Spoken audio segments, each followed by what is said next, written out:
अब अपन देखते हैं मधुमक्खी में। मधुमक्खी में लिंग निर्धारण कैसे होता है।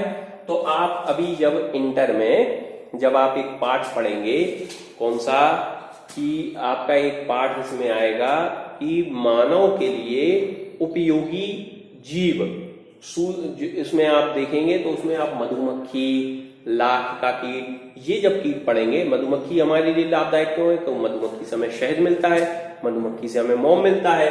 तो जब आप मधुमक्खी लाभदायक कीट में पढ़ोगे तब आपको ये बहुत अच्छे से समझ में आ जाएगा, या यहाँ समझ लेंगे तो वहां आप और अच्छे से बोलेंगे कि सर ये तो हमें क्लियर है। वहां पर लिंग निर्धारण नहीं पढ़ना है, वहां पर हमें उसकी उपयोगिता पढ़नी है कि मधुमक्खी की क्या उपयोगिता है, हमें शहद मिलता है, क्या शहद क्या होता है, कैसे शहद होता है, मोम मिलता है तो मोम क्या होता है, मोम की विशेषता क्या है, ये सब अपन को उसमें देखना है। तो पहले तो अपन केवल यहाँ पर लिंग निर्धारण पढ़ रहे हैं, तो हम पहले ये समझें कि मधुमक्खी जो होती है, मधुमक्खी को इंग्लिश में क्या बोलते हैं, तो मधुमक्खी को इंग्लिश में हनी बी कहते हैं, हनी बी। ये तो हनी बी होती है। आपने देखा होगा कि जो यहाँ पर पानी की टंकियों पर या पेड़ों पर, जंगलों में विशेष पाई जाती है, गांव में भी पाई जाती होंगी, आपने देखा होगा।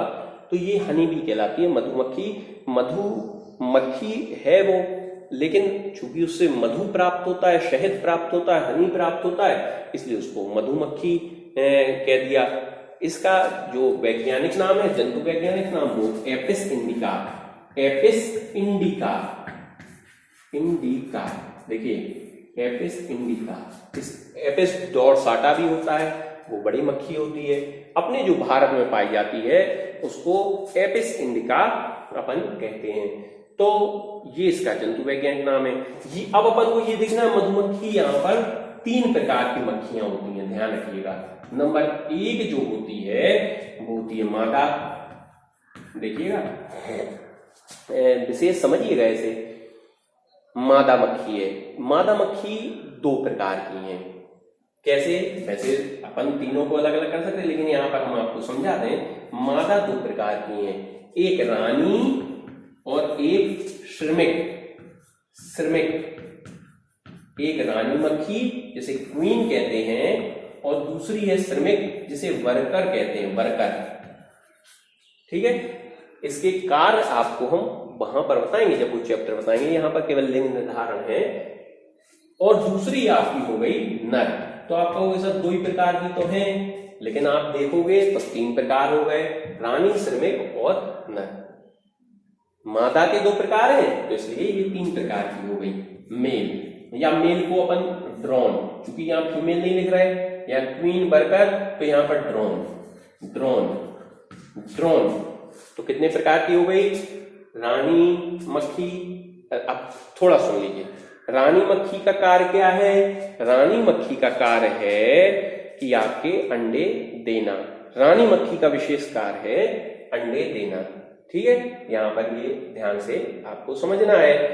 दूसरा वर्कर का कार्य क्या है। वर्कर का कार्य है आपका छत्ते की सफाई करना, फूलों से रस चूस के लाना, और साथ में उसको इतना चबा के उसको जो है आपका शहद में परिवर्तित करना, और छत्ते की सफाई करना।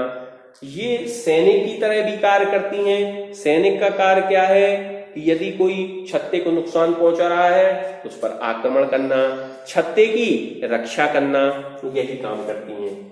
नर का कार्य क्या है। नर का कार्य केवल है निषेचन करना। क्या कार्य है, निषेचन करना, इसका नर का कार्य होता है।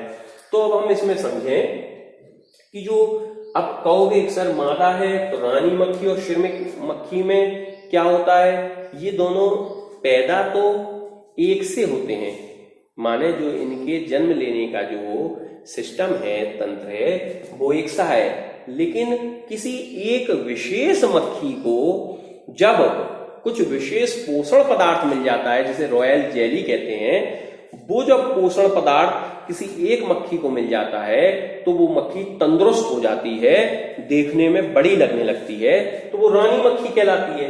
बाकी जितनी भी मक्खी होती हैं वो श्रमिक मक्खी वर्कर कहलाती हैं। तो ये बस अंतर है, बाकी सब एक सी होती हैं।